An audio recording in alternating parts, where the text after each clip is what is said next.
सूरत कुमार योगी राम सूरत कुमार योगी राम सूरत कुमार जय गुरु राया योगी राम सूरत कुमार जय गुरु राया योगी राम सूरत कुमार जय गुरु राया. பகவானுடைய அருள்னால இன்றைய தினம் மூன்றாவது நாளாக நம்முடைய ஸ்ரீமத் பாகவத சப்தாக நிகழ்ச்சி நடைபெற்று கொண்டிருக்கிறது. இந்த நிகழ்ச்சிக்கு வருகை தந்திருக்கின்ற அத்துணை மெய்யடியார்களுக்கும் சான்றோர்களுக்கும் அன்பு கலந்த வணக்கங்களை உரித்தாக்குகிறோம். நேற்றைய தினம் கபிலர் தன்னுடைய தாயாராகிய தேவகூதி அம்மாவுக்கு உபதேசம் செய்ததில் பகுதியை பார்த்தோம். கர்த்தமருடைய மனைவி தேவகூதி, அவர்கள் 2 பேருக்கும் பிறந்தவர்தான் கபிலர். அவர் அவதார புருஷர். ஸ்ரீமன் நாராயணனே கபிலராக தோன்றினார். கர்த்தமர் தவத்துக்கு சென்று விட்டார். பிறகு தாயாரோடு இருந்த கபிலர் தாயாருக்கு உபதேசம் செய்கிறார். அந்த கபிலருடைய அம்மா அவர்கள் கேட்டுக்கொண்டார்கள். ஆகவே அதன்படி கபிலர் உபதேசம் செய்கிறார். அதில் ஒரு பகுதியாக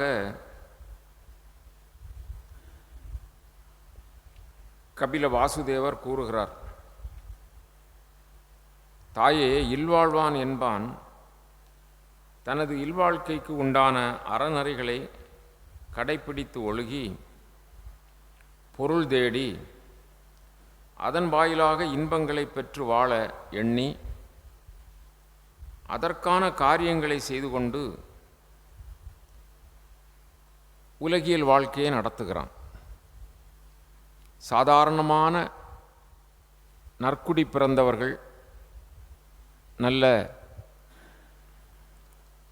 இல்லறத்தை நடத்தக்கூடியவர்கள்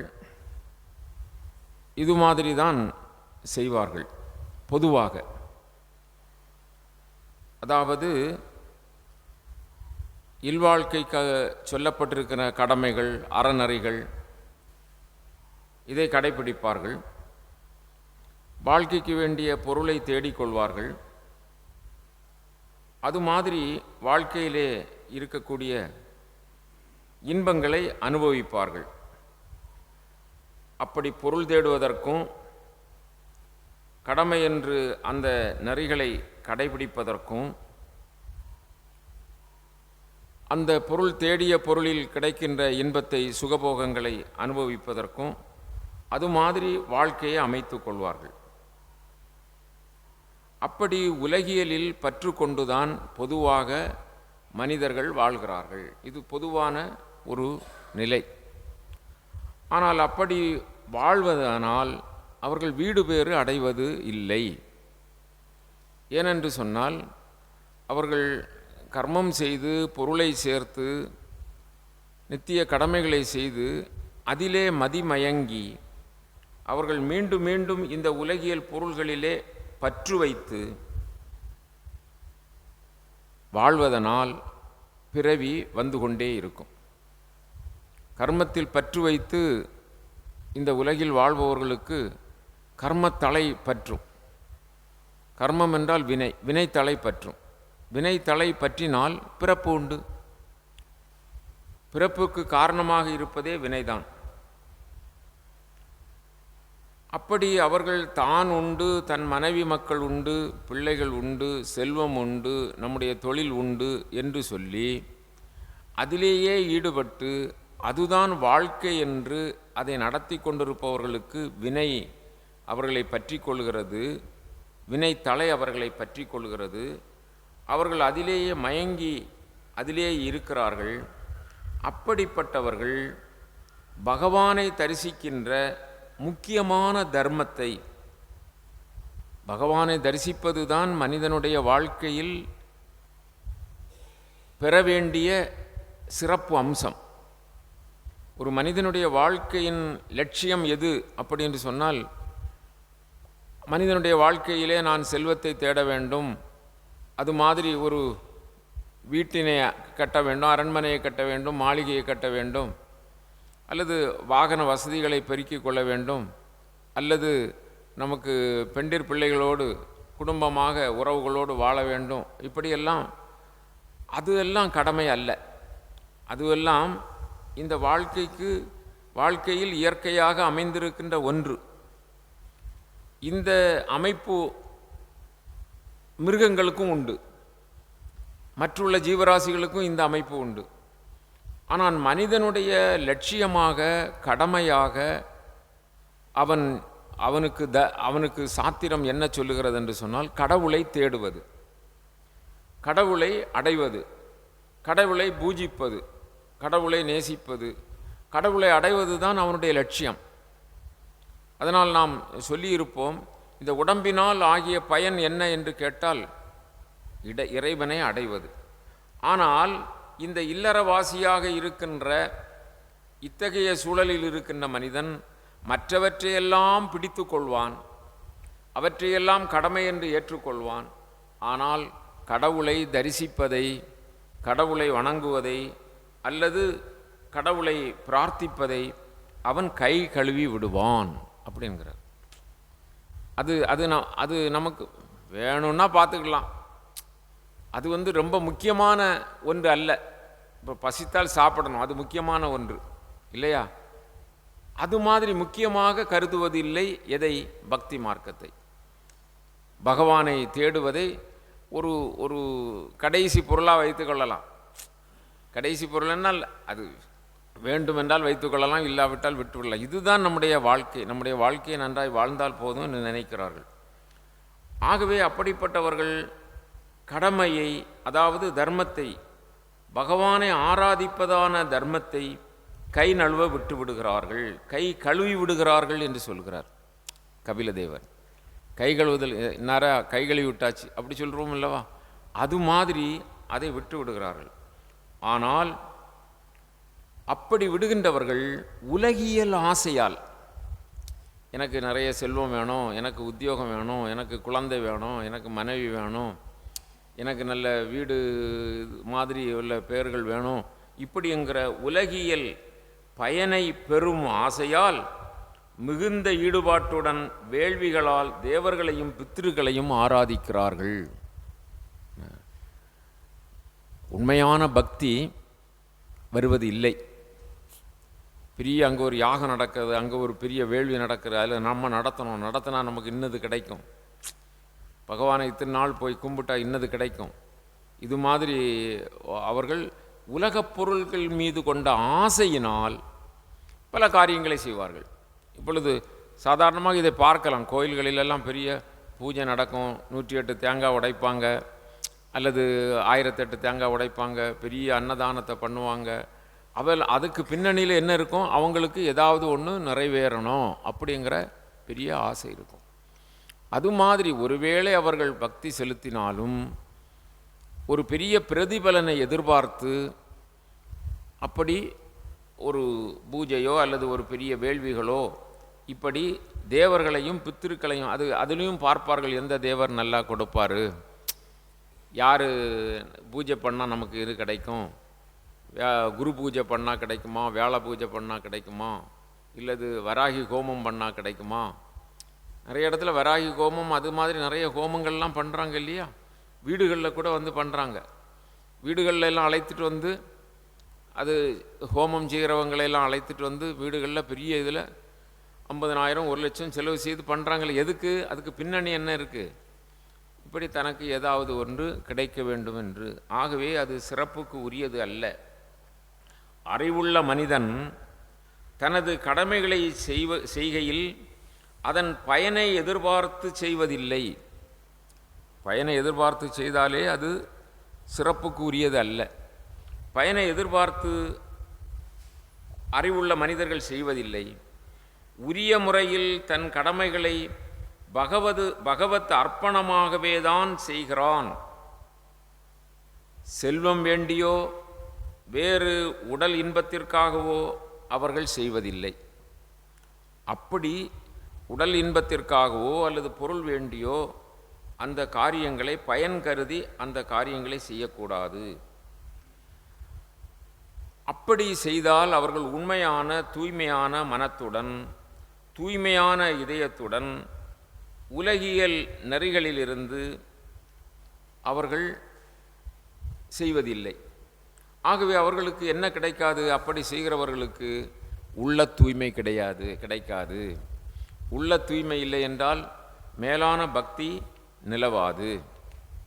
ஆகவே அது உண்மையான துறவுக்கும் எடுத்து செல்லாது. நிறைநிலை என்ன துறவு? பற்றற்ற நிலை. அதற்கும் அது எடுத்து செல்லாது. ஆகவே இறைவன்பால் எதிர்பார்ப்பில்லாத, இறைவன்பால் ஏதேனும் ஒரு வகையிலே அந்த ஏதாவது கிடைக்கும் என்ற ஆசை இல்லாமல் பற்றற்ற நிலையிலே பரம்பொருளை நாட வேண்டும். அகந்தையை விடுத்து தம்முடைய கடமைகளை செய்வதான சத்துவ குணத்தின் பால்பட்டு, அப்போ செய்கிற செயல் எப்படி இருக்கணும்? அது அகந்தை போய்விட்டதென்றால் நான் செய்கிறேன் என்பது இல்லை. நாம் ஒரு துரும்ப எடுத்து போட்டால் கூட நான் செய்தேன் என்று சொல்லுவோம் இல்லையா? இந்த காரியத்தை நான் தான் நடத்தினேன்னு சொல்லுவோம். எந்த காரியமாக இருந்தாலும், நம்முடைய வீட்டில் என்றாலும் சரி, கிராமத்தில் என்றாலும் சரி, நம்முடைய அலுவலகங்களில் நான் தான் செய்தேன், என்னை விட்டால் யார் செய்வார்கள் அப்படி என்று அதில் என்ன அகங்காரத்தை வைத்து கொள்கிறோம். ஆகவே செய்கின்ற செயல் சத்துவகுணத்தின் வாய்ப்பட்டு இருக்க வேண்டும். அதோடு மட்டுமல்லாமல் அது கர்ம யோகமாக இருக்க வேண்டும், ஈஸ்வர அர்ப்பணமாக இருக்க வேண்டும். அப்படி இருந்தால் அது சிறப்புக்கு உரியது. இல்லை என்று சொன்னால் பிறவி மார்க்கத்திலே மீண்டும் மீண்டும் நம்மை கொண்டு சென்றுவிடும். மேலும் அம்மா, தாங்களும் நீங்கள் என்ன செய்ய வேண்டும்? இதை முழுவதுமாக உணர்ந்து பக்தியுடன் ஸ்ரீமன் நாராயணனையே சரணடையுங்கள். நீங்கள் பகவானிடம் சரணாகதி அடைய வேண்டும்.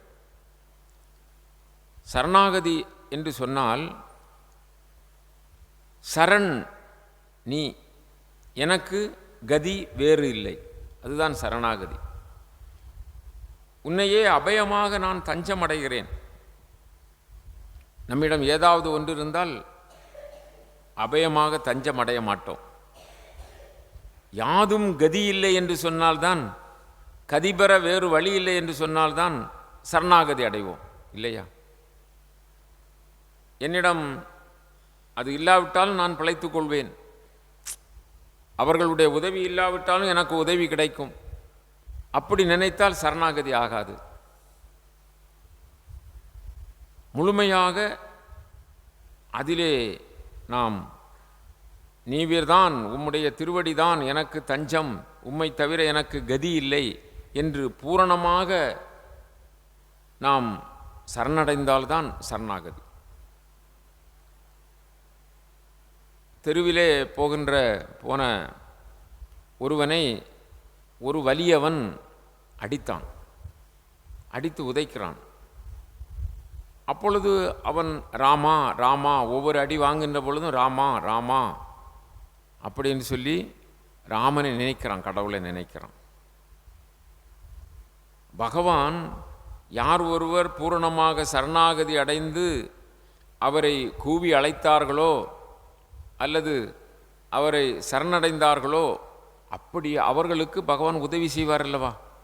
ராமபிரான் எழுந்தருளி அவனை காப்பாற்ற முற்படும் போது அவன் பூரணமாக ராமா ராமா என்று சரணடையவில்லை. இப்பொழுது அவனுக்கு கொஞ்சம் வலு இருந்தது போல தெரிந்ததனால் அவன் என்ன செய்கிறான், ராமபிரான் வந்து உதவி செய்ய அப்படி வருகிறார். இவன் அந்த சந்தர்ப்பத்திலே ஒரு கல்லை எடுத்து, என்னை இனி அடிப்பாயா பார்க்கலாம், நானும் உன்னை விடமாட்டேன் என்று கல்லை தூக்கி எதிர்த்தான். இப்பொழுது அவனால் முடியும் என்பது அவனுக்கு இருக்கிறதல்லவா. பகவான் ஒதுங்கி கொண்டார். அவனை பார்த்து கொள்ளுகின்ற நிலையில் அது சரணாகதி அல்ல. அதுபோல நமக்கு எல்லாம் இருக்கிறது, எல்லா சௌகரியங்களும் இருக்கிறது. நான் சரணடைந்து விட்டேன், பகவானை சரணடைந்து விட்டேன் என்று சொல்லுவோம். ஆனால் தன் மீது உள்ள பலம், தன் உடம்பின் பலம், தன்னுடைய சொத்து சுகங்களின் பலம் எல்லாம் நம்மிடம் அகங்காரமாக இருந்து கொண்டிருக்கும். அப்பொழுது அது சரணாகதி ஆகாது. ஆகவே ஸ்ரீமன் நாராயணனையே சரணடையுங்கள். அனைத்து ஜீவராசிகளின் இதயமே அவர் குடியிருக்கும் கோயில். அவரது பெருமைகளைத்தான் நான் உங்களுக்கு சொன்னேன் அப்படிங்கிறார். அதாவது பகவானை தவிர நமக்கு வேறு ஒன்றும் இல்லை என்பது அது நிதர்சனமான உண்மைதான். அதை நம்முடைய அனுபூதியிலே நாம் உணர்ந்தோம் என்று சொன்னால் பகவானை தரிசிக்க முடியும். மேலும் சொல்லுகிறார், அறம் பொருள் இன்பம் மூன்றிலுமே ஊக்கம் உடையவர்களாக இருப்பதால் அனைவராலும் புகழத்தக்க லீலா வினோதங்களுடைய பகவான் ஸ்ரீமன் நாராயணனது திருவிளையாடல்களை கேட்பதிலும் சொல்வதிலும் விருப்பமற்று இருக்கிறார்கள். உலகியலில் இருக்கின்ற 99 விழுக்காடு மக்களும் இந்த நிலையில்தான் இருக்கிறோம். எப்படி இருக்கிறோம்? அறம், நல்ல அறத்தை சார்ந்து இருக்க வேண்டும். நிறைய இதில் மேலான மக்கள், அது மாதிரி பொருள் இன்பம் என்கிற புருஷார்த்தங்கள், இந்த புருஷார்த்தங்கள் இதிலேயே நாம் ஊக்கமாக இருந்து விட்டோம் என்று சொன்னால் பகவானுடைய லீலா வினோதங்களிலும் பகவானுன் ஸ்ரீமன் நாராயணனது திருவிளையாடல்களிலும் அதில் நமக்கு விருப்பம் இருக்காது. அதை கேட்பதிலும் பகவானுடைய அந்த சரிதத்தை, கல்யாண குணங்களை, அவருடைய லீலைகளை, அவர் ஆற்றிய வினோதங்களை, அவருடைய புகழை, அவருடைய பெருமையை நாம் எல்லாம் என்ன செய்ய மாட்டோம்? ஏற்றுக்கொள்ள மாட்டோம். என்ன காரணம்? நாம் இந்த உலகியல் வாழ்க்கையை இது நிஜம் என்று நினைத்து இதிலேயே நம்முடைய வாழ்க்கை அமைந்தது என்று சொன்னால் நமக்கு அந்த பரநாட்டம் ஏற்படாது, பரநாட்டம் வருவதில்லை. ஆகவே இந்த பரநாட்டம் வர வேண்டும் என்று சொன்னால் இந்த உலக வாழ்வியல் இவைகளெல்லாம் நமக்கு போதாது. இதெல்லாம் நமக்கு விடுதலையை தரக்கூடியதல்ல என்பதை உண்மையாக உணர்ந்து இவைகளின் மேல் நமக்கு என்ன வர வேண்டும்? விரக்தி வர வேண்டும். விரக்தி வந்தால் கால்வாயில் நீரோடை ஓடிக்கொண்டே இருக்கிறது, அதை தடை செய்து மாற்று வழியில் விட்டால்தான் மறுபக்கம் போகும், இல்லையா? அதுபோல நம்முடைய இயல்பான இந்த வாழ்க்கையிலிருந்து நாம் விடுபட்டு பரம்பொருளை நினைத்தால்தான், சிந்தித்தால்தான் நமக்கு அங்கு நம்முடைய மனம் முழுமையாக ஈடுபடும். இல்லை என்று சொன்னால் நம்முடைய மனம் அதில் ஈடுபடுவது இல்லை.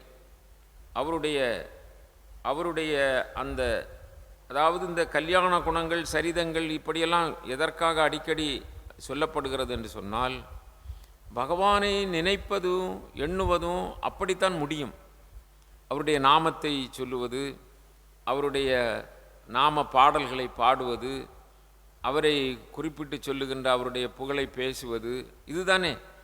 இதை தவிர நாம் பகவானிடம் நெருங்குவதற்கு சாதனம் என்ன இருக்கிறது? ஆகவே இந்த நிலையில் நமக்கு ஆர்வம் வர வேண்டும் என்று சொன்னால் இந்த உலகப் பொருள்களெல்லாம் துச்சம் என்பதாக நமக்கு தெரிய வேண்டும். பிறப்பு இறப்பு துன்பத்தை துடைக்க வேண்டும் என்று சொன்னால்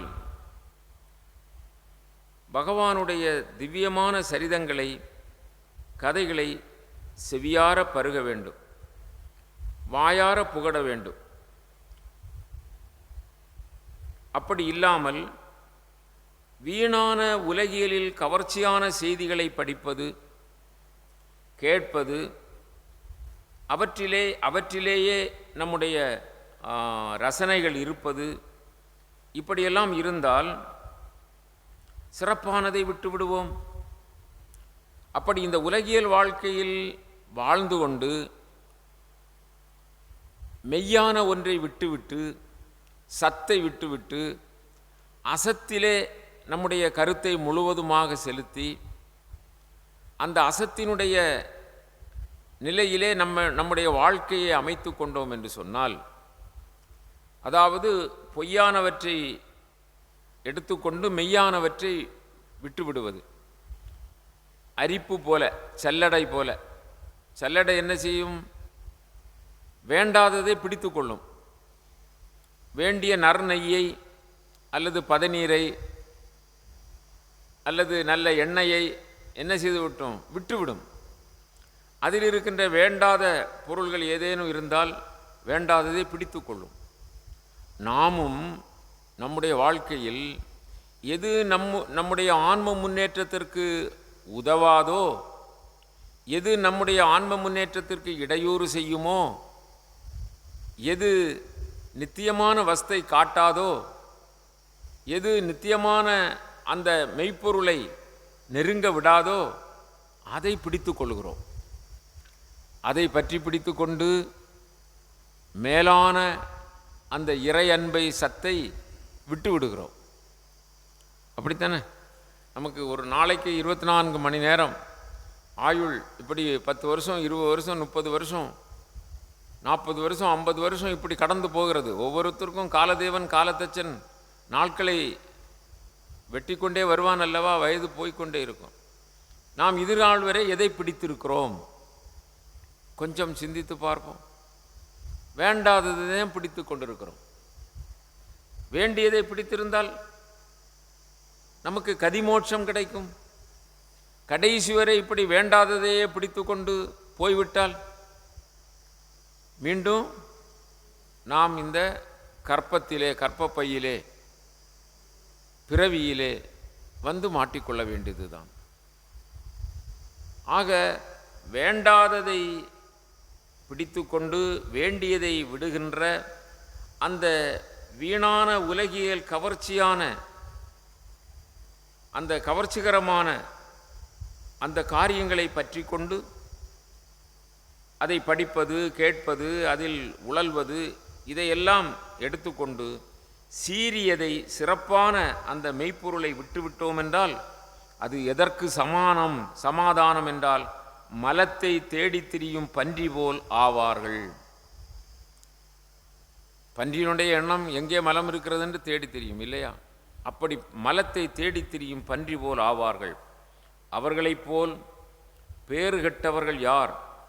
அவர்கள் விதியின் கொடுமைக்கு ஆளானவர்களே. அப்படி சொல்றார். அவர்கள் விதியின் கொடுமைக்கு ஆளானவர்கள். அவர்களை திருத்துவதோ அல்லது அவர்களுக்கு நன்னிலை கிடைப்பதோ அது இயலாத காரியம். அவர்களைப் போல் கெட்டவர்கள் யார் என்று கேட்கிறார். ஆகவே நல்ல அனைத்து கர்மங்களையும் நெறிமுறை தவறாது செய்யும் இயல்புள்ள இவர்கள் பயனில் விருப்புடன் செய்வதால் சூரியனுக்கு தெற்கிலுள்ள பித்ருயானம் என்கிற தூம மார்க்க வழியையே அடைவார்கள். இப்படி இருக்கிறவர்கள் மீண்டும் மீண்டும் பிறவி என்று சொல்லுகின்ற அந்த சாகரத்தில்தான் வந்து விழுவதற்கு ஆயத்தமாக இருக்கிறார்கள். ஆகவே இதனை விடுத்து பக்தி யோகத்திலே, பக்தி மார்க்கத்திலே, இறைவனை பூஜிப்பதிலே, நேசிப்பதிலே, அவரை உணர்வதிலே நாம் என்ன செய்ய வேண்டும்? வைராக்கியத்தோடு இருக்க வேண்டும். அதற்கு வைராக்கியம் மிக மிக முக்கியம். வைராக்கியம் இல்லை என்று சொன்னால் பக்தி மார்க்கத்தில் நாம் போக முடியாது. காரணம் என்ன?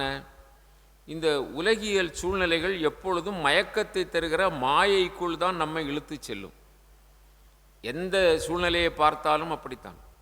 எந்த ஒரு பெரிய ஒரு சாதுவாக இருந்தால் கூட அவர்கள் எந்த நேரத்தில் தவறி விழுவார்கள் என்று சொல்ல முடியாது. அது மாதிரி இந்த மாயா உலகம் என்ன செய்கிறது?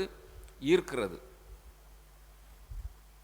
ஆகவே சாதாரண நிலையில் இருப்பவர்கள் வைராக்கியம் இல்லை என்று சொன்னால் அதிலிருந்து நாம் தப்பித்து வெளியே வர முடியாது. எனவே வைராக்கியம் நமக்கு ரொம்ப முக்கியம். அவர்கள் அப்படி பக்தி மார்க்கத்திலே வைராக்கியம் உடையவர்களாக இருந்து, அது இல்லாமல், வைராக்கியம் இல்லாமல் எனக்கு பக்தியோகம் எப்படி உண்டாகும் என்று சிந்திக்க வேண்டாம். வைராக்கியம் இல்லை என்று சொன்னால் பக்தி இல்லை.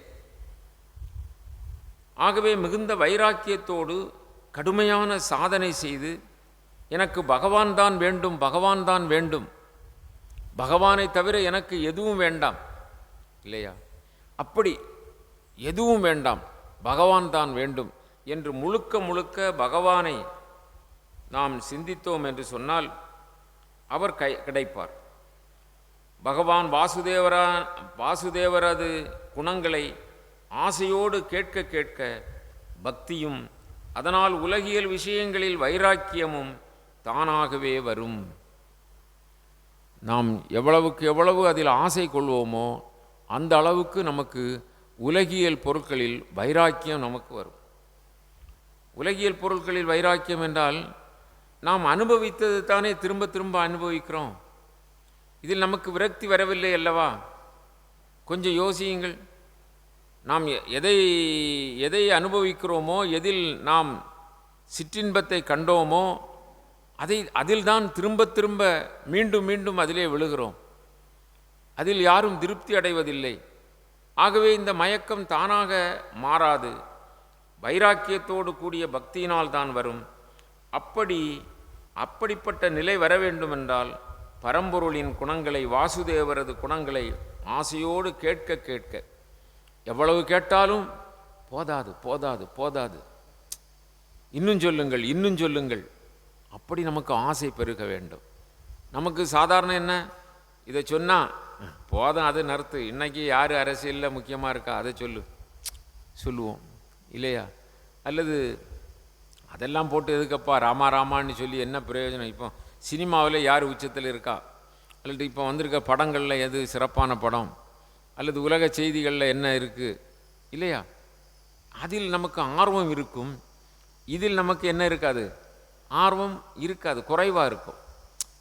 அப்போது வைராக்கியம் வந்து அதில் நமக்கு என்ன வேண்டும்? வர வேண்டும், விரக்தி வர வேண்டும்.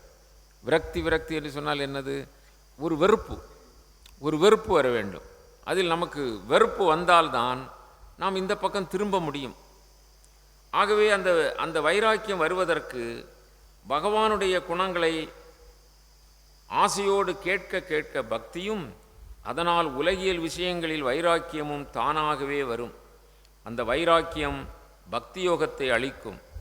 அதனால் பிரம்ம சாட்சாத்காரமான அறிவு தோன்றும். பிரம்ம சாட்சாத்காரமான அறிவு நமக்கு வர வேண்டும். பிரம்ம சாட்சாத்காரமான அறிவு என்றால் என்ன? அதாவது பகவான் தான் எல்லாமாக இருக்கிறார், நானும் பகவானுடைய அம்சமாகத்தான் இருக்கிறேன், என்னோடு பகவான் இருக்கிறார், என்னை இயக்குவது அவர், என்னை வழிநடத்துபவர் அவர் இல்லாமல் நான் இல்லை, அவரே எல்லாவற்றையும் கவனித்து கொண்டிருக்கிறார், அவரே எல்லாவற்றையும் நடத்தி கொண்டிருக்கிறார், அவரே எல்லாவற்றுக்கும் இயக்கதாரியாக இருக்கிறார். நான் என்ற ஒன்று இல்லை, எல்லாம் ஈஸ்வர சம்பத்து தான், எல்லாம் ஈஸ்வர இயக்கம்தான். அதை உணர்ந்து உணர்ந்து உள்ளே சென்றால் அது ஈஸ்வர சாட்சாத்காரம். ஈஸ்வரனைத்தான் முழுமையாக பற்றி கொள்கின்ற அந்த ஈஸ்வர பிரம்ம சாட்சாத்காரம், அந்த அறிவு தோன்றும். அந்த அறிவு தோன்றினால் பார்க்கின்ற இடமெல்லாம் நீக்கமர நிறைந்திருக்கின்ற பரிபூரணான அந்த பரிபூரணனை காணலாம் அல்லவா? அவரை தரிசிக்கலாம் அல்லவா? இப்போ ஒருவரை ஒருவர் பார்க்கின்ற பொழுது அவர் ஆத்மஸ்வரூபம் அப்படின்னு சொன்னால் நமக்கு எவ்வளோ மகிழ்ச்சி வரும், இல்லையா? இன்றைக்கு ஒருத்தர் நம்முடைய தம்பி வந்திருக்கிறாங்க. நம்ம என்ன விஷ்ணு சகசிர நாமம், யார் என்ன பேர், கிருஷ்ணவர்மன் வந்திருக்கிறார். அவர் நிறைய சாஸ்திரங்கள் படித்தவர், மலையாளம் நல்லா தெரியும். அந்த ஞானப்பானை எழுதினது யார், பூந்தானம் எழுதிய ஞானப்பானைக்கெல்லாம் விளக்கம் சொல்லுவார். இது மாதிரி அப்போ நமக்கு விஷ்ணு சகசிர நாமம் எப்படி பாடணும்னு சொல்லி தந்தாங்க இல்லையா. இன்றைக்கு வந்திருக்கிறாங்கன்னு சொன்னால் நமக்கு இவ்வளவு மகிழ்ச்சி, ஒரு ஆனந்தம். அப்போ நல்லோரை காண்பதும் நன்றே, நலமிக்க நல்லோர் சொல் கேட்பதும் நன்றே. அப்போ நல்லோர் வந்திருக்கிறாருன்னா இன்னைக்கு அவர் பகவான் வந்திருக்கிறாருன்னு நினச்சா எவ்வளவு மேலானது. சன்னியாசினி அம்மா வந்திருக்கிறாங்க, யோகிராம் சுரத்குமார் தான் இந்த வடிவத்தில் வந்திருக்கிறார் நினச்சா. அப்போ ஈஸ்வர சாட்சாத்காரம் என்பது எல்லாவற்றிலும், எல்லோரிடத்திலும், எல்லா இடங்களிலும் பரம்பொருளை காணுவது. ஒருத்தர் பார்த்தோன்னா மனம் சுழிக்கிறோம் இல்லை, மனம் சுழிக்கிறதில்ல, முகம் சுழிக்கிறோம், கமந்துக்கிடுறோம், திரும்பி போயிடுறோம் இல்லையா, எட்டி பார்க்க மாட்டேங்கிறோம், பேசுகிறதுக்கு கூச்சப்படுறோம், கூச்சணியில் வெறுப்படைகிறோம், பேச மாட்டோம்.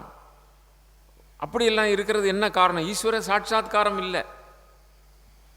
ஈஸ்வரன் தான் அங்கே இருக்கிறாரு, அவரும் ஈஸ்வர வடிவந்தான், ஈஸ்வரன் தான் எல்லாமாக இருக்கிறார், வந்திருக்கிறார். அவருக்கு ஒரு அன்பு வணக்கம் அல்லது முகமலர்ந்து வாங்க இல்லையா.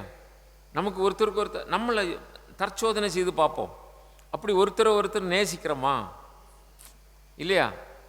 எத்தனை தடவை முகம் சுளிக்க வேண்டி இருக்கு, எத்தனை தடவை இப்படி திரும்பி பார்த்து போக வேண்டி இருக்கு. அது என்ன காரணம்? அதுதான் இங்கே அதனுடைய சூட்சும ரகசியம் அதுதான். அப்போ எல்லாவற்றிலும் எங்கும் ஈஸ்வரனை பார்க்குற அந்த தன்மையை நம்ம என்ன செய்ய வேண்டும், மெல்ல மெல்ல வளர்த்து கொள்ள வேண்டும். அது நமக்கு ஒருவேளை இயல்பான சுவாபமாக இருக்காது. ஏனென்றால் நம்முடைய பூர்வ வாசனை, நம்ம முன் ஜென்மத்தில் கரடியாக இருந்திருப்போம் அல்லது ஒரு புலியாக இருந்திருப்போம். புலி என்ன செய்யும், கண்டா உடனே வாங்க சார் நல்லா இருக்கிறீங்களா கேட்கும். புலி அப்படி கேட்காது இல்லையா, அப்படிதானா? சடார்னு அதுக்கு ஒரே வேலை, மேலே பாயும், கடிச்சு கொதரும் இல்லையா. அப்படி இருக்கின்றதல்வா மிருகங்கள். அது மாதிரி பிறவி எடுத்து அதுக்கு அடுத்த பிறவி டைரக்ட் ப்ரமோஷனா நேரடி என்னது உயர்வா பதவி உயர்வு. அப்படி மனுஷனாக வந்துட்டேன்னு வைங்க. அப்போ நம்ம யாரை கண்டாலும் குர்ரு யாரை பார்த்தா, ஏன்னா பூர்வ வாசனை, பூர்வத்தில் புலி அல்லவா, அப்போ அந்த வாசனை குர்ரு. யாரை பார்த்தாலும் பிடிக்காது, யார் பேசினாலும் பிடிக்காது, யார் பக்கத்தில் வந்தாலும் பிடிக்காது. என்ன, யாரை பார்த்தாலும் குற்றமாக தெரியும், அவங்க செய்கிற காரியமெல்லாம் நமக்கு தவறாக தெரியும். என்ன காரணம்? புலிக்கு அடிக்க வேண்டியதானே, அதுக்கு வேற நியாயம் தீர்ப்பு ஒன்றும் வேண்டியது இல்லைல்ல. அது மாதிரி நமக்கு வரும். இது கொஞ்சம் ஒரு சிரிப்புக்காக சொல்லப்பட்டதல்ல, இதுதான் உண்மை. நம்முடைய கர்ம நிலையிலே நம்முடைய வாசனை இருக்கிறது. இந்த வாசனையின்படி நம்முடைய இயல்பான சுவாபம் இருக்கிறது. அந்த இயல்பான சுவாபத்திலிருந்து நாம் விடுதலை அடைந்து மேல்நிலைக்கு வந்து விட்டோம் அல்லவா, அந்த மேலான குணங்களையும் நாம் மாற்ற வேண்டும். அது நம் கையில் தான் இருக்கிறது. அதை கொஞ்சம் எனக்கு கோபம் வராது. யோகிராம் சரத்குமார் எனக்கு ஏன் கோபம் வருது? அந்த அம்மா சும்மா தானே வருது, நான் சும்மா தானே நிற்கிறேன், எனக்கு ஏன் கோபம் வருது? அந்த அம்மாவை பார்த்தோன்னே எனக்கு ஏன் வெறுப்பு வருது? கொஞ்சம் யோசிக்கணும். இந்த அம்மாவை பார்த்தோன்னே ஏன் வித்தியாசமாக நினைக்கிறேன், ஏன் நம்மளை விட தாழ்ந்தவங்கன்னு நினைக்கிறேன், எனக்கு ஏன் அந்த நினைப்பு ஒரு நம்ம மாதிரி அவங்களும் ஒரு மனிதர் தானே. ஏன் பாகவதத்தில் நம்ம படிச்சிருக்கிறோம் இல்லையா, அவங்கள தெய்வமாக பார்க்கணும்னு சொல்லி. அப்போ தெய்வமாக பார்க்கும், அம்மா அவங்களுக்கு நமஸ்காரம் மானசீகமாக. வெளியே இப்படி சொன்னால் ஒருவேளை என்ன இடையூறுன்னு சொன்னால், மானசீகமாக தெய்வம் வருகிறது, வணக்கம், சரிதானா? இதுதான் ஈஸ்வர சாட்சாத்காரம். அப்போது இந்த ஈஸ்வர சாட்சாத்காரம், அந்த அறிவு தோன்றும். அப்படிப்பட்ட அறிவு தோன்றினால் இறைவனை நேரில் காணலாம். இறைவன் வேறு எங்கேயும் இல்லையே, எங்கே தானே இருக்கிறாரு, எல்லாமா தானே இருக்கிறாரு. மயக்கத்தினால அதை வித்தியாசமாக பார்க்குறோம். இவர் வேண்டியவர், இவர் வேண்டாதவர், இவர் விரும்பத்தக்கவர், இவர் விரும்பத்தகாதவர், இல்லையா? இவர் மீது கோபப்பட வேண்டியவர், இவர் கோபப்பட, ராகதுவேஷம், இரண்டு நிலை வருவதே நம்முடைய சலனம்தானே. இல்லை என்று சொன்னால் எல்லாம் பிரம்மம்தான். மரம், செடி, கொடி, பறவைகள், விலங்குகள், ஊர்வன, பரப்பன, மனிதர்கள், எல்லாம் உலகத்தில் இருக்கிற எல்லாமே பிரம்மத்தை தவிர வேறு ஒன்றும் இல்லையே. அப்போ நம்முடைய மனோபாவத்தை அப்படி வளர்த்து கொண்டு செல்ல வேண்டும். இவ்வுலகில் எங்கும் எதிலும் பற்றற்று இருப்பது ஒன்றே சிறந்த ஒரு. இதில் இருக்கலாம், ஆனால் பற்றில்லாமல் இருக்கலாம். எப்படி இருக்க வேண்டும்? பற்றில்லாமல் இருக்க வேண்டும். நேற்று கூட நம்முடைய சத்சங்கத்தில் கேட்டாங்க, எப்படி சார் நாம் அதை அனுஷ்டிப்பது அப்படின்னா, பற்று இருந்தது என்று சொன்னால் நம்மை முன்னேறி செல்ல விடாது. எதை நோக்கி முன்னேறி செல்ல விடாது? பொருளிலே முன்னேறி செல்லலாம். 10 ஏக்கர் வைத்திருப்பவர் கொஞ்சம் பற்று அதில் இருந்தனா கூட 2 ஏக்கர் வாங்கிக்கலாம், அதிலெல்லாம் முன்னேறி செல்லலாம் பற்று இருந்தால். ஆனால் பற்று இருந்தால் பரமனை நோக்கி முன்னேறி செல்ல முடியாது, பரம்பொருளை நெருங்க முடியாது. ஆகவே பற்று அற்று இருக்க வேண்டும். பற்று என்பது, அதற்கு ஒரு உதாரணம் சொல்லப்பட்டது. ஒரு நீர்நிலையிலே நாம் பயணம் செய்ய வேண்டும். ஓடத்தில் ஏரியாகிவிட்டது. ஆனால் ஓடத்தை அந்த கரையில் இருக்கிற கல்லோடு சேர்த்து கட்டி வைத்திருந்தால் ஓடத்தை நாம் ஓட்ட முடியுமா? போக முடியுமா? கயிறு அங்கே பிணைக்கப்பட்டிருக்கிறது, கரையிலே பிணைக்கப்பட்டிருக்கிறது, இல்லையா? நாம் எவ்வளவுதான் துடுப்பு போட்டாலும், அல்லது 1 மணி நேரம் ஆச்சு சார் ஓடத்தில் ஏறி, நீங்கள் அந்த இடமெல்லாம் காட்டுவேன்னு சொன்னீங்க, ஓடம் போக மாட்டேங்கிறதுன்னா போகுமா? அது போகாது. ஏன் போகாது? அது கரையோடு பிணைக்கப்பட்டிருக்கிறது, இல்லையா? அது மாதிரி நம்முடைய பந்தம் நம்மை பிணித்திருந்தால் நாம் ஆன்மீக நிலையிலே முன்னேற முடியாது. அது ஊசி மேலே தவசி இருந்தாலும் சரி, 1000 கோயிலை கட்டினாலும் சரி, அல்லது 1000 சப்தாக நடத்தினாலும் சரி, வேறு எந்த முயற்சி செய்தாலும் சரி, நமக்கு பற்று இருக்கிற வரை நாம் ஆன்மீக நிலையிலே முன்னேற முடியாது. ஏனென்றால் பற்று நம்மை ஒரு கல்லோடு சேர்த்து கட்டிய பொருளை போல நம்மை ஆழ்கடலிலே தாழ்த்தி விடும். அது மிதப்பாங்கட்டையாட்டு ஆகணும். அந்த கல் மிதப்பாங்கட்டையாக ஆகணும். அந்த கல் மிதப்பாங்கட்டையாக ஆகணும் வேண்டும் என்றால் என்ன செய்ய வேணும்? அது லகுவானதாக ஆகணும், இல்லையா? அது லகுவானதாக ஆகிறது என்பதுதான் நாம் இந்த உலகத்தோடு இருந்தாலும் உலக நிலையிலே பற்றில்லாமல் இருப்பது. உலகத்தோடு வாழலாம், உலகத்தோடு இருக்கலாம். சாதாரணமாக நாம் ஒரு குடும்பத்திலே பிறந்திருக்கிறோம், வளர்கிறோம், காரியங்கள் இருக்கிறது, நமக்கென்று சொத்து சுகம் வீடு இருக்கிறது, இல்லையா? ஆனால் அபரிமிதமான அளவுக்கு மீறிய அதுதான் என் வாழ்க்கை, அதுதான் என் லட்சியம் என்று அதிலே நாம் என்ன செய்துவிடக்கூடாது? மூழ்கிவிடக்கூடாது. அதிலே நாம் மிகுந்த பற்று என்றால் வைத்து கொள்ளலாம், பற்றே இருக்கக்கூடாது. அது எப்படி சார் இருக்கலாம்? நீங்கள் உங்களுடைய சொந்த வீட்டில் இருந்தால் கூட வாடகை வீடாக நினைக்க வேண்டும். வாடகை வீட்டில் இருக்கிறது மாதிரி பகவான் ராமகிருஷ்ண பரமஹம்சர் ஒரு உதாரணம் சொல்லுகிறார். 10 வருஷமாக அந்த அம்மா வீட்டு வேலை செய்துட்டு இருக்குது. அந்த வீட்டில் உள்ள அந்த தலைவரை அப்பான்னு தான் சொல்லும், அந்த தலைவியை அம்மான்னு தான் சொல்லும். அங்கே இருக்கிற அவருடைய பிள்ளைகளெல்லாம் சகோதரன், அண்ணா, தங்கைன்னு தான் சொல்லும். ஏன்னா 10-15 வருஷமாக அந்த வீட்டிலேயே உண்டு உறங்கி இருந்து வளர்ந்துக்கிட்டு இருக்குது. ஒரு நாள் அந்த அம்மாவை பார்த்து, நீ செய்கிற வேலை சரியில்லை, போம்மா, இனி இந்த வீட்டில் நீ இருக்க வேண்டாம் அப்படி என்று சொல்லி அந்த எஜமானர் சொன்னார்ன்னு வைங்க. அது அங்கேயோ அந்த மூலையில் ஒரு துணியை சுருட்டி வச்சுருந்து அதை எடுத்து கக்கத்தில் வச்சுட்டு போய்கிட்டே இருக்கும். சரிதானா? அதுபோல இது எல்லாம் பாட்டப்பயிறு, இந்த சொந்தக்காரமெல்லாம் வேற, இந்த வீட்டுக்கு சொந்தக்காரன் வேற, இந்த தோப்புக்கு சொந்தக்காரன் வேற, பேங்க் பேலன்ஸுக்கு சொந்தக்காரன் வேற. அவன் என்னைக்கு போச்சு இல்லைன்னா நம்ம போனோம். நமக்கு இதில் சாஸ்வதமான ஒரு உறவும் ஒட்டும் இல்லை. இப்போது ஒரு உறவும் ஒட்டும் இல்லை. எந்த நிமிஷம் என்னாலும் இதை காலி பண்ணணும் இல்லையா? அப்போது அது மாதிரி துல்லியமாக நம்முடைய மனதிலே சதா நினைத்து இந்த உறவுகளோடு, இந்த குடும்பத்தோடு, இந்த தர்மத்தோடு இருந்து வாழ்ந்தாலும் இதற்கும் எனக்கும் சம்பந்தம் இல்லை. தாமரை இலையில் இருக்கிற தண்ணீர் போல நாம் அதில் ஒட்டி விடக்கூடாது, அது உருண்டோடி போகலாம். அது மாதிரி நம் வாழ்க்கை. சேற்றுக்குள் மீன் இருக்கலாம், அது உதாரணம். சேற்றுக்குள் மீன் இருக்கலாம், ஆனால் சேறு மீனில் ஒட்டக்கூடாது. மீன் பயந்து ஓடி போய் சேற்றுக்குள்ளே ஒளிந்து கொள்ளும். மீனை பிடிக்கிறதுக்கு ஆள் வந்தாலோ அல்லது வேற அதுக்கு எதிரி வந்தால் என்ன செய்யும்? மீன் சேற்றுக்குள்ளே போய் ஒளிந்து கொள்ளும். ஆனால் மீண்டு வருகின்ற பொழுது சேறு ஒரு துளி கூட அதில் ஒட்டி இருக்காது, ஒட்டாது. அப்போ சேற்றில் மீன் இருக்கலாம், ஆனால் சேறு மீனில் ஒட்டக்கூடாது.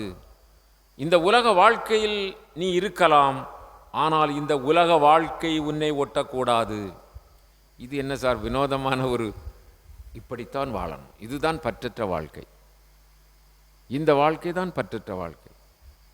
அப்படி என்றால் எதற்கும் நமக்கு கவலை இல்லை, எந்த கவலையும் இல்லை இல்லையா? அதற்கு சாதாரணமாக நாம் சொல்லுவோம், ஒரு ஒரு தோட்டத்திலோ அல்லது ஒரு பெரிய நிர்மாண பணி, ரோடு தான் போடுகிறார்கள் என்று வையுங்களேன். பெரிய அளவிலே ஒரு புதிய சாலையை 10,000 பேர் வேலை செய்து ஒரு புது சாலையை அமைக்கிறார்கள். திடீரென்று பெருமழை வந்தது, சாலையை அடித்து கொண்டு போய்விட்டது. யார் கவலைப்படுவா? அதில் வேலை செய்த ஆட்கள் கவலைப்படுமா? வேலை செய்த ஆட்கள் அன்னைக்கு உள்ள சம்பளத்தை வாங்கிட்டு அவங்க போயிருப்பாங்க. ரோடு அடிச்சுட்டு போயிட்டுனா என்ன ஒரு தடவை ரோடு போடுவாங்க, நமக்கு சம்பளம் கிடைக்கும், வேலை கிடைக்கும்னு நினைப்பான் அவன். சரிதானா? அந்த கான்ட்ராக்டர் ஐயோ 1 கோடிக்கு வாங்கி 50 லட்சத்தை அந்த மந்திரிக்கும் அவனுக்கும் எல்லாம் கொடுத்தோம், மிச்சம் உள்ளதில் இந்த வேலையெல்லாம் செய்து நமக்கு 10 காசு கிடைக்கான்னு பார்த்தா பெருமளை வந்து அடிச்சுட்டு போயிட்டேன்னு வயத்தோடு போட்டு அடிப்பானா? 3 நாள் இழந்திக்காமல் குப்பரை படுப்பானா இல்லையா? அப்போது அது மாதிரி அவனுக்கு அதில் பந்தம் இருக்கிறது, அதில் வேலை செய்த வேலையாளுக்கு பந்தம் இல்லை. அவனுக்கு பாலம் அடிச்சுட்டு போனான்னா அடிக்காமல் போனான்னா அவனுக்கு ஒன்றும் இல்லை. புரியுதா? இதுதான் இந்த உலக வாழ்க்கையில் பந்தம் என்பது. அப்படி நாம் வாழ கொஞ்சம் கொஞ்சமாக, முழுவதும் உடனே முடியாவிட்டால் கூட கொஞ்சம் கொஞ்சமாக பழக வேண்டும்.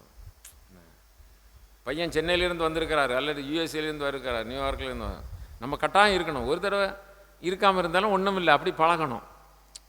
சரிதானா? எல்லாருக்கும் தான் இது. அப்படி பழகுனா ஓ நம்ம இல்லாட்ட நம்ம பிள்ளை வந்து பார்த்துட்டு எடுத்துகிட்டு போவான் இல்லையா?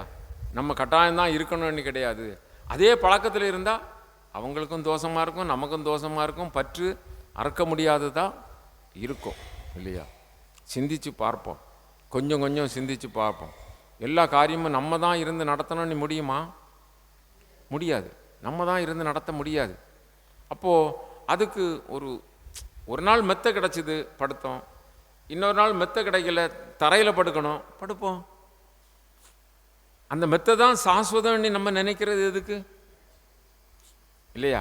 அப்படி நம்முடைய வாழ்க்கையில் எல்லாவற்றையும் கொஞ்சம் கொஞ்சமாக அதை நசிப்பிச்சு நம்ம மனதை கட்டுப்படுத்தினா எப்படி ஒரு சாதாரண உதாரணம் சொல்லுவோம், மலந்தா வானம் கமந்தா பூமி.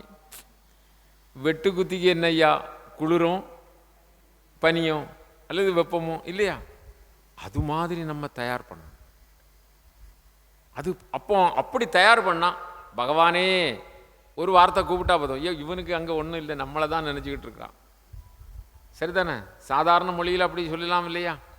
நாராயணா அப்படின்னு சொல்லி ஒரு முறை சொன்னாலே அவங்களுக்கெல்லாம் நாராயணா சொன்னால் உடனே வந்திருக்காரு.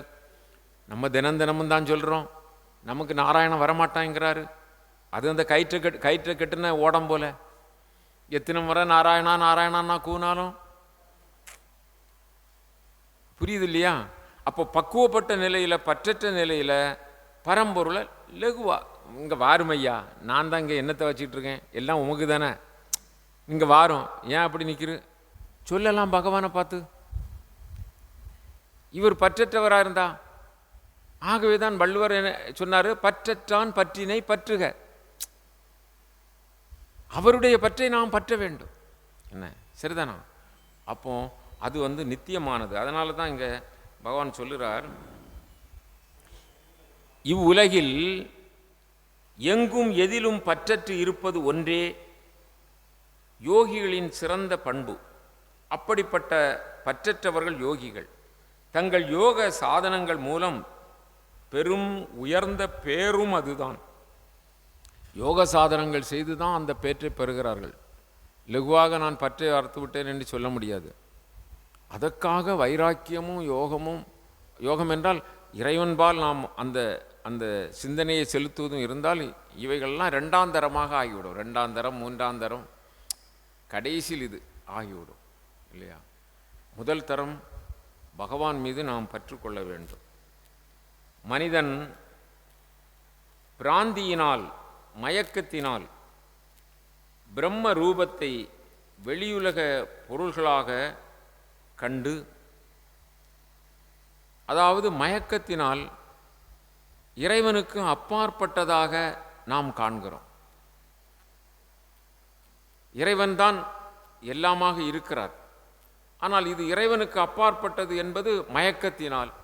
இதை பிராந்தி என்று சொல்கிறார். பிராந்தி என்பது மலையாள வார்த்தைன்னு நினைக்கிறேன். பிராந்தியினால், பிராந்தி மலையாள வார்த்தை தானா?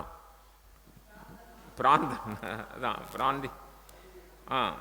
சிரத்தை, பக்தி, வைராக்கியம் ஆகியவைகளால் மன ஊக்கம் உண்டாக பெற்று விஷய சுகங்களில் பற்றின்றி விரக்தனாக ஒருவன் இருப்பானேயானால் அவன்தான் இந்த உண்மையான அறிவை அறிய முடியும். ரொம்ப முக்கியம். அதாவது நமக்கு எல்லாருக்கும் சிரத்தை வேணும். சிரத்தை என்றால் அடையணும் அடையணும் அடையணும். அதை அது நந்தனார் இருந்தார்ல, தில்லை சிதம்பரம் காணாது இருப்பேனோ, தில்லை சிதம்பரம் இந்த உடலை வீணாக கழிப்பேனோ. சிதம்பரம் காணாட்டு இந்த உடல் வீணாக கழிஞ்சது மாதிரி தான். அதனால் என்ன சொல்ல, தில்லை சிதம்பரம் காணாது இருப்பேனோ, இவ்வுடலை வீணாக கழிப்பேனோ. அப்போ அது மாதிரி தாகம், அதான் சிரத்தை. பகவானை காணணும். பகவானை நேரில் கண்டவங்க கை தூக்குங்க அப்படின்னு சொன்னால் யாரும் தூக்க மாட்டோம். ஏன்னா நேரில் காணல. வயசு என்னன்னு சொன்னால் 60 சொல்லுவோம் இல்லையா, அல்லது 70 சொல்லுவோம், அல்லது 50 சொல்லுவோம், 40 சொல்லுவோம், ஏதாவது சொல்லுவோம். ஆனால் காணலை. அப்போ காணுது ஏன் காணலை? அப்போ காணுதுக்குள்ள முயற்சி எடுக்கலை, அதுக்கான சிரத்தை இல்லை, ஈடுபாடு இல்லை. அது மாதிரி பக்தி, வைராக்கியம். இதனால தான் இந்த 3 நாளை நம்ம என்ன செய்ய வேண்டும்? மன ஊக்கம் அடைய வேண்டும். மனமூக்கம் அடைந்தவர்கள் அவர்கள் விஷய சுகங்களில் பற்றின்றி, விஷய சுகங்களில் பற்றின்றி, விஷய சுகம் கொஞ்சம் கொஞ்சமாக பழகுனா சரியாக வரும். விஷய சுகம் ஒரு சாதாரண உதாரணம். இப்போ குழம்ப விடுறாங்க. விஷய சுகம் இருக்கிறவங்க முதல் வார்த்தை உப்பு இல்லை அல்லது உப்பு அதிகம் சொல்லுவோமா சொல்ல மாட்டோமா? விஷய சுகம் எதை விட்டாலும் உப்பு இல்லை, உப்பு அதிகம். அந்த விஷய சுகங்களில் நாட்டத்தை குறைச்சிக்கிட்டே வந்தீங்கன்னு வைங்க, ஏதோ ஒன்று தண்ணியை ஊற்றினாலும் சரி தான், என்ன அதில் எது விட்டாலும் சரி தான், எரிப்பு இருந்தாலும் காரம் குறைஞ்சாலும் கூடினாலும் அவர் அப்படி நிம்மதியாக சாப்பிடுவார். பார்த்துருக்கிறீங்களா அப்படி ஆட்களை? பார்க்கணும். என்ன அவங்களுக்கு என்ன அந்த விஷய சுகம்? நாவுக்கு ஒரு விஷயம், அது என்ன? சுவை. நாவுக்குள்ள புலன் என்னது? சுவை, ருசி இல்லையா? நாவுக்குள்ள புலன் அந்த ருசியை இவர் கட்டுப்படுத்தி இருந்தார். நீங்கள் அந்த அந்த விஷய சுகத்தை இவர் கட்டுப்படுத்தி இருந்தா, ஏதோ வயிற்று பசிக்கு ஒரு உணவு, பசிக்கு ஓர் உணவு இல்லையா? அதுவும் அதிக கவலம் வேண்டாம், குறைந்த கவலம் இல்லையா?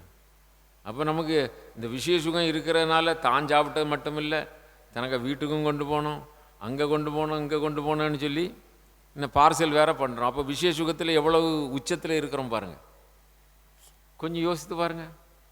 இப்போ எல்லா இடமும் அன்னதானம் நடக்கிற இடத்துல எல்லாம் அப்படி தான், எல்லாம் கெட்டி மடக்கி பெரிய அதுக்குன்னே பெரிய பார்சல் பேப்பரெல்லாம் கொண்டு வந்து மடக்கி கொண்டு போகிறது தான் பார்க்குறோம். அது ஊர்களில் அப்படி இருந்தாலும் நம்ம ஆசிரமத்துல எல்லாம் அப்படி இருக்கக்கூடாது. அதாவது நல்ல பண்புகள் வளரணும். நமக்கு பசிக்கு ஒரு உணவு, நம்ம வீட்டில் உள்ள ஆள்கள் பசிக்குதா வந்து சாப்பிட்டுட்டு போகலாம் இல்லையா? அது வந்து எத்தனை பேரும் சாப்பிடலாம், நாமும் வயிறார சாப்பிடலாம். ஆனால் இந்த விஷய சுகத்தில் என்ன பாரு, இது ஒரு உதாரணத்துக்கு சொன்னேன். அளவுக்கு மீறி நம்ம ஆசை வச்சோன்னா என்னைக்கு அந்த விஷய சுகத்தை விடுறது?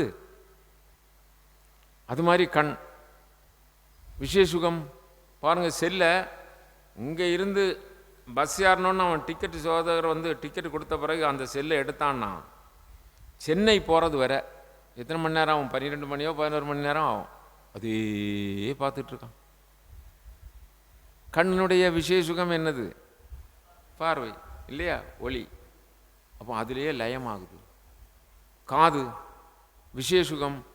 இப்போ ஐயா வைகுண்டர் சொல்லியிருக்கிறாரு, ரொம்ப அமைதியாக சாந்தமாக ரொம்ப இதாக இருக்கணும், ரொம்ப அமைதியாக இருக்கணும், அப்படி தான் சொல்லியிருக்கிறார். அவருடைய வழிபாடு சாத்விக வழிபாடு சொல்லியிருக்கார். அன்றைக்கு அந்த பதியில் சொல்லிகிட்டே வந்தேன். 2 தடவை கூப்பிட்ருக்காங்க கொடியேற்றத்துக்கு. 2 தடவையும் சிங்காரி மேளம் போட்டு அடின்னு அடிச்சு அங்கே யாரும் இருக்க முடியாது. அந்த பூமியை குமுறும், கும் கும் கும்மணி குமுறும். சின்ன பிள்ளைகள்லாம் இதயம் என்ன இதாயிரும். பெரியவங்களுக்கே நமக்கு இருக்க முடியாது, காது செவிப்பறையெல்லாம் அத்து போயிடும்.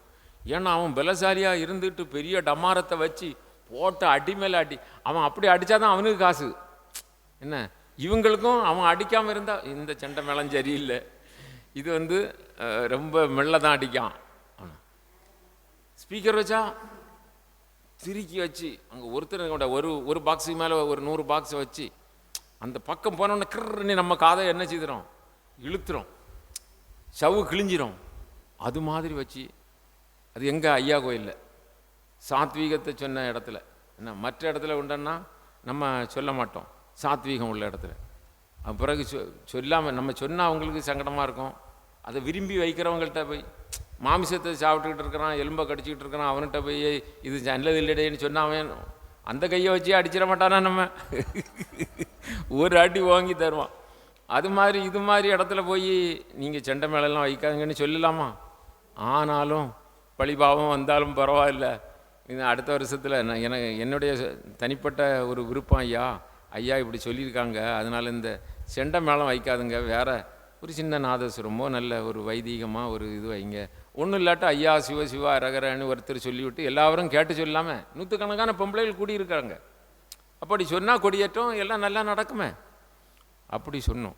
எதுக்கு சொல்ல வரேன்னு சொன்னால், அதில் அந்த சுகம், அது என்ன சுகம்? அது விஷய சுகம்.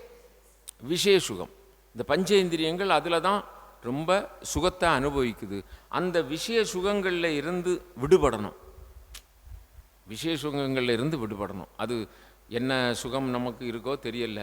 அந்த விஷய சுகங்களில் இருந்து நம்ம விடுபட்டு பற்றின்றி விரக்தனாக, அது வந்து பிடிக்காதவனாக இருக்கணும், அது பிடிக்கக்கூடாது.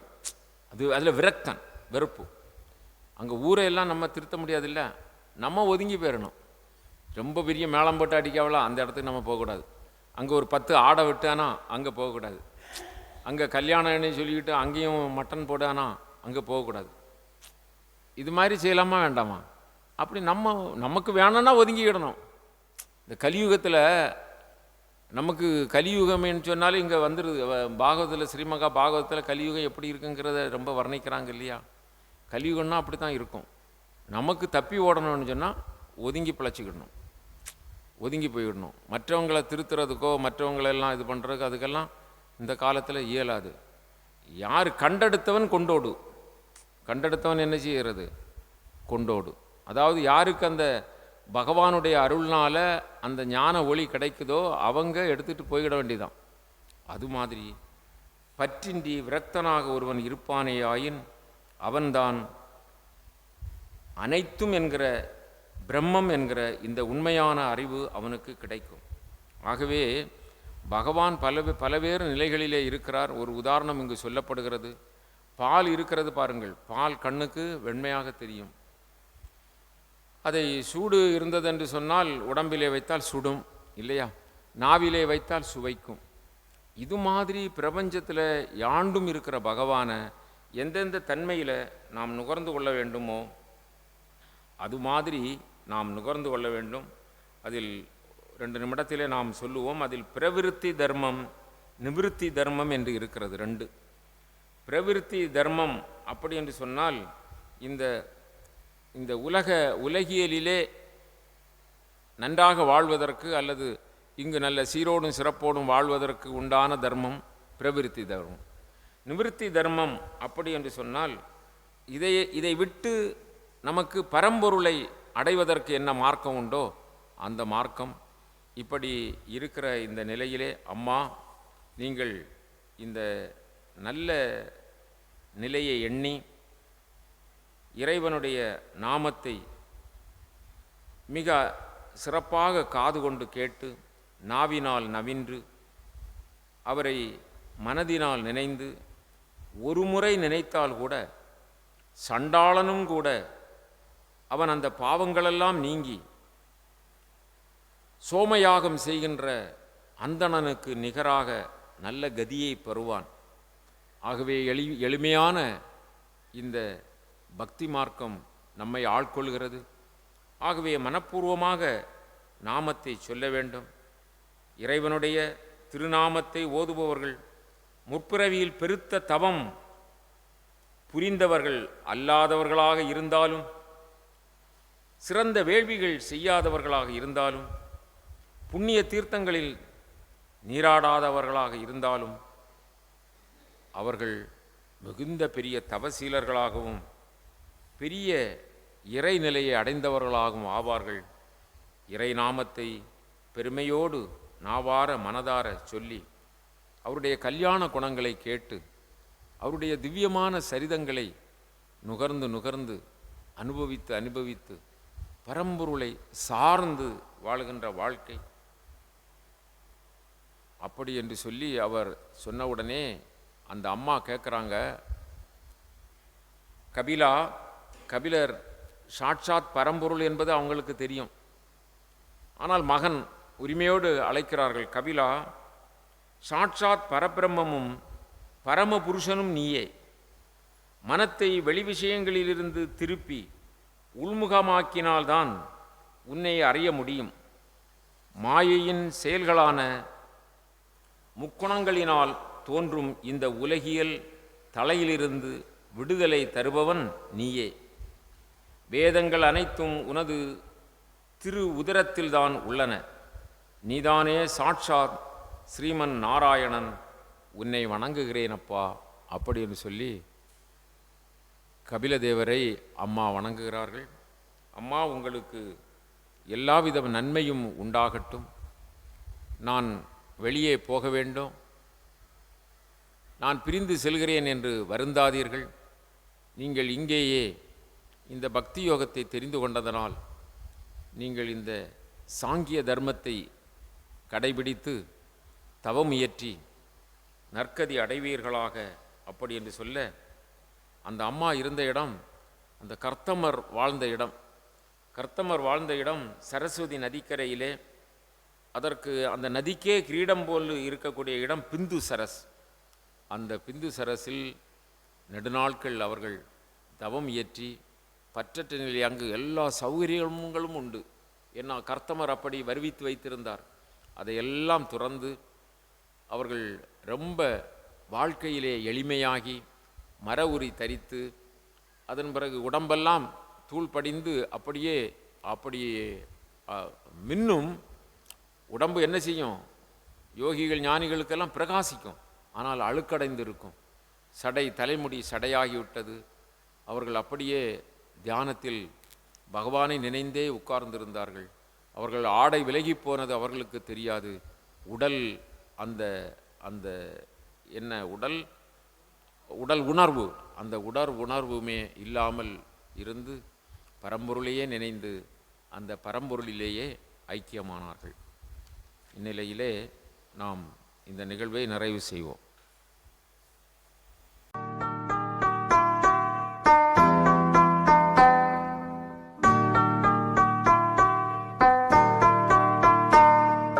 योगी राम सूरत कुमार जय गुरु